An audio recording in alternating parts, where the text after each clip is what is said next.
Watauga Arts Council with your host, Cherry Johnson, serving arts in Watauga County for more than 30 years. Hi, I'm Cherry Johnson with Watauga County Arts Council, and one of the programs that we have had from the beginning of the Arts Council's history is the Grassroots Grants program.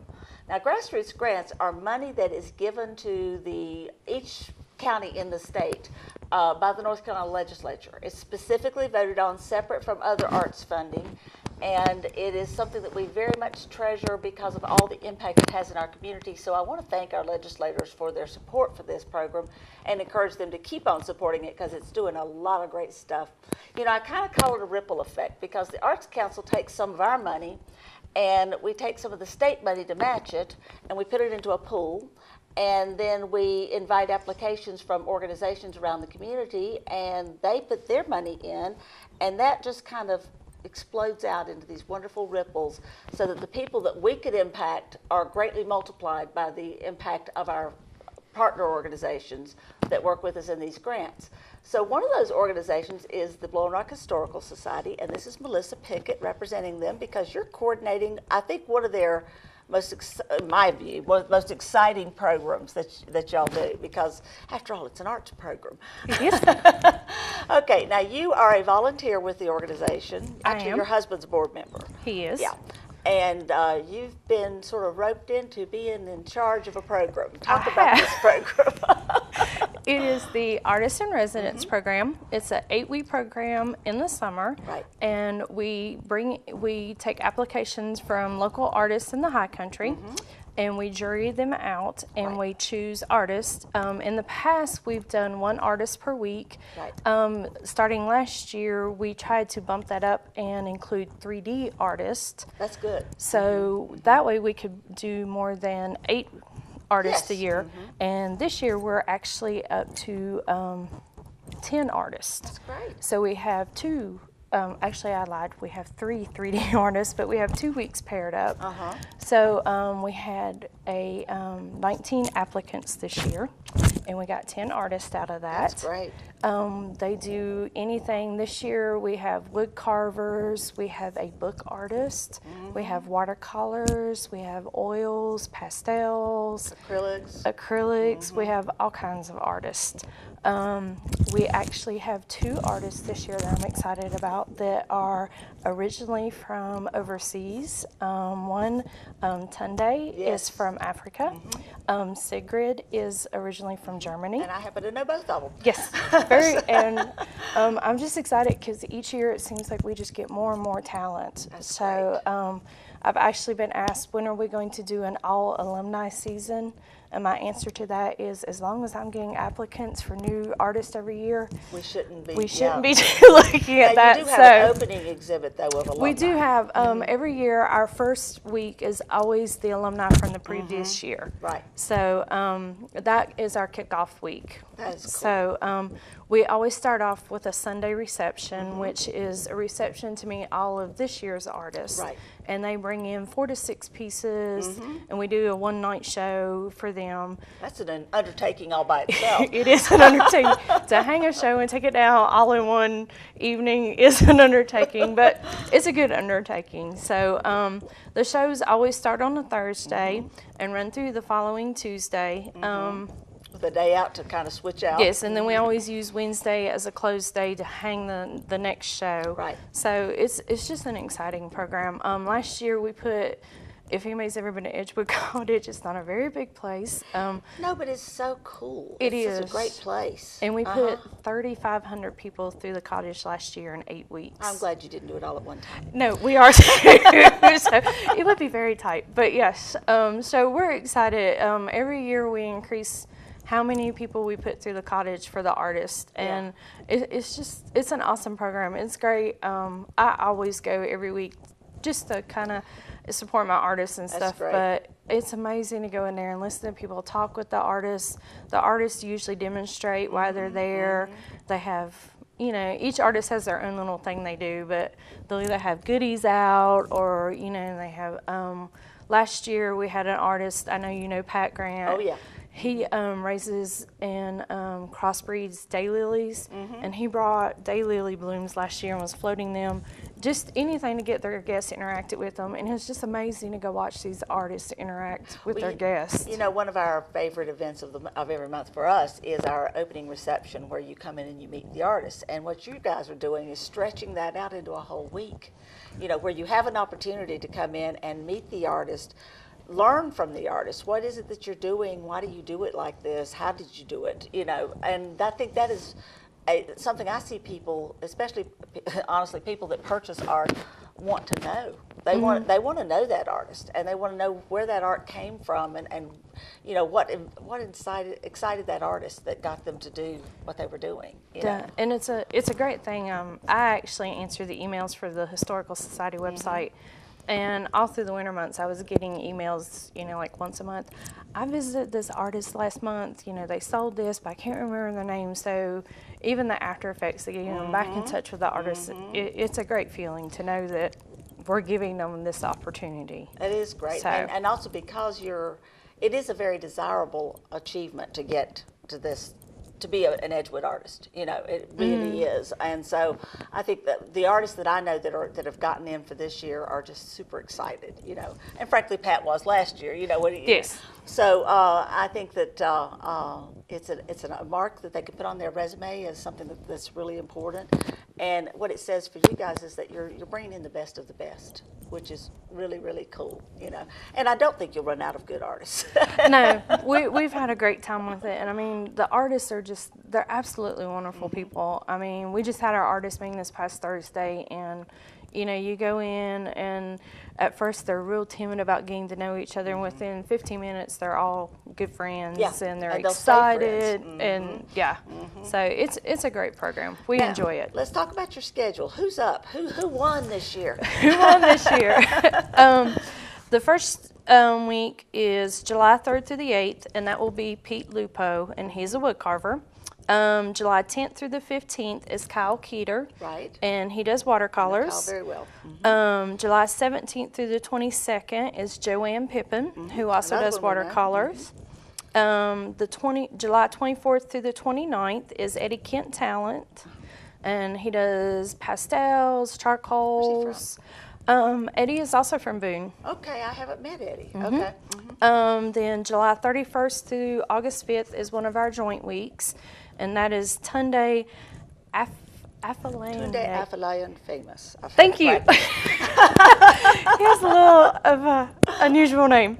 And Tunde does acrylics, and he is sharing his week with Sigrid Heiss, who does art books. So that's your international week. That is my international week, yes. August 7th through August 12th is Marsha Holmes, who does acrylic and oil. And then August 14th through the 19th is my second shared week, and they are actually a husband and wife team. That works. Yes, worked really good for them. And that is Amy and Don McHugh, and Amy does oils, and Don is another wood carver. Wow. So we're gonna have to talk to these wood carvers. Yes, I'm excited. We, of course, with our applications and stuff, we got pictures of everything, and it's just amazing the artwork that we're going to have this year. I'm so excited. And I do want to encourage you to keep adding a three-dimensional artist with a two-dimensional artist each month or week. I keep thinking in terms of months, because I think that's really cool. Not only for the public to be able to see a variety of things at the same time, but also because, quite honestly, if you're there during the week and it happens to be a quiet day or something like that, it could get a little bit lonely. Last year, like I said, last year was our first year that we did a duo week, and we had Kim Abernathy and Barbara Ballasty together. One was I think she did watercolors, and one was a potter. And they said it was absolutely wonderful, you know, not only for the space, because you have someone on the walls and someone all over the tables and stuff, but it was a great thing for them because, like you said, when it was slow, they had someone to talk to. Right, but exactly. One could go to lunch and someone was still exhibiting, but also when there was 10 people in the room, they could both work the people. room. Yes. So it was a great thing, and we got to thinking about that. That's a benefit to the show. So yeah, when I first saw last year that you'd done that, I was like, really? And then I thought, wait a minute, that's a good idea. It was a really positive churn for the show. So we tried more this year.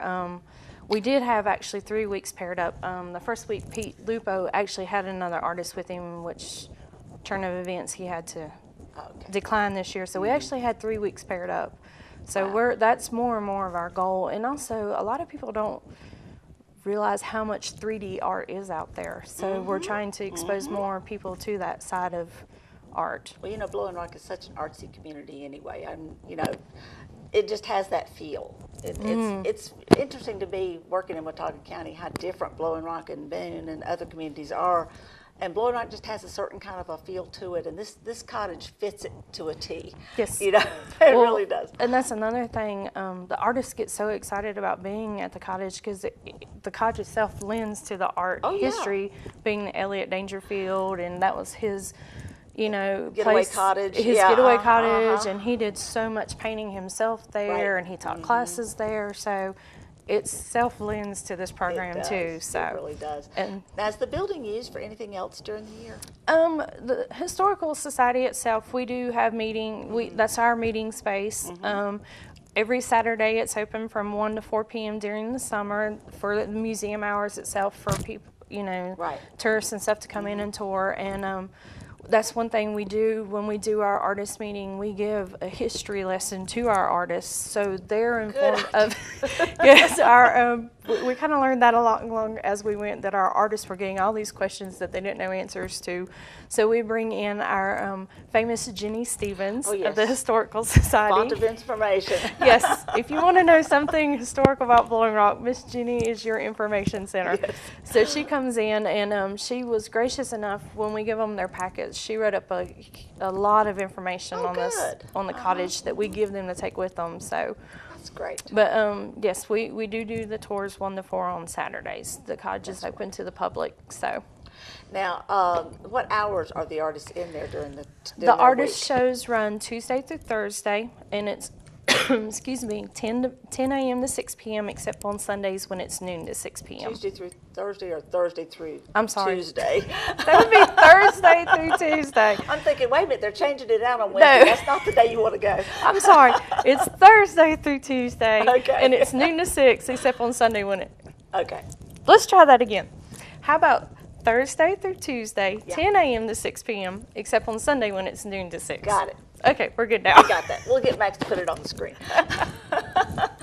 Okay, the main thing is you really want to go and check it out. I really recommend that you do this.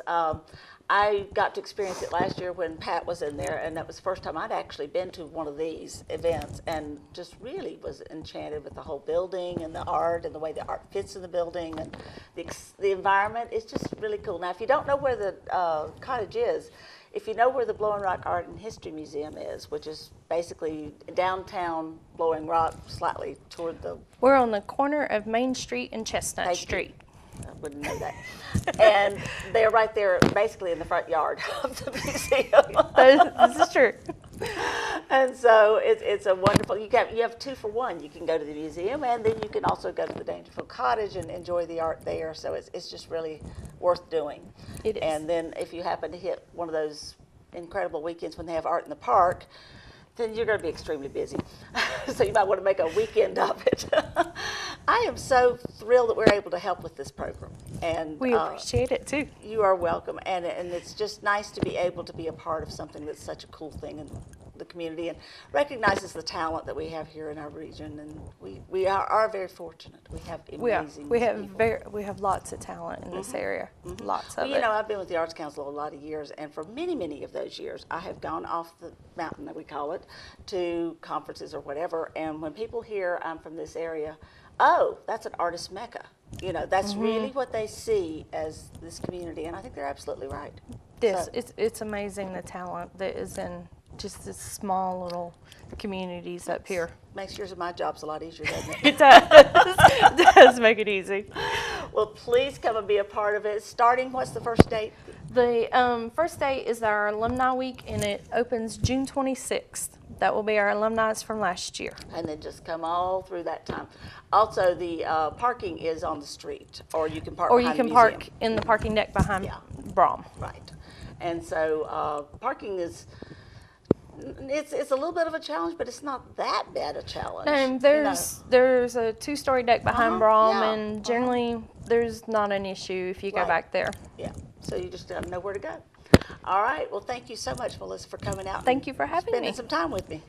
I hope you will be a part of this. I hope you'll be a part of all kinds of cool art experiences all through the community.